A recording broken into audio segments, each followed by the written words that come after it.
আসসালামু আলাইকুম রহমতুল্লাহ। আমি মোসাম্মদ হাফসা। আমি সপ্তম শ্রেণীতে পড়ি।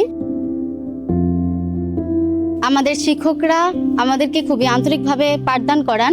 বাবার নাম কি?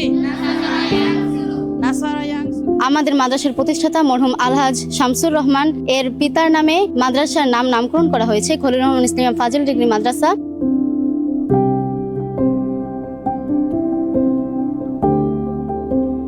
আমাদের মাদ্রাসার গভর্নিং বোর্ডের সভাপতি জিয়াউর রহমান আহাদ মিয়া দায়িত্বে আছেন। তিনি সর্বদা আমাদের খোঁজ খবর নেন এবং পাঠদানের ক্ষেত্রে আমাদেরকে খুবই ভালো দিক নির্দেশনা দিয়ে থাকেন।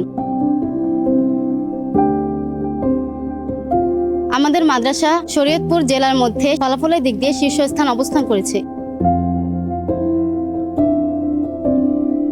আমি ক্লাস 1 থেকে এই পর্যন্ত পড়াশোনা করতেছি। আমি দেখতেছি আমাদের শিক্ষকরা আমাদেরকে খুবই দায়িত্বশীল ভাবে পড়াশোনা করান। আমার ফিউচার প্ল্যান, আমি একজন ডাক্তার হব।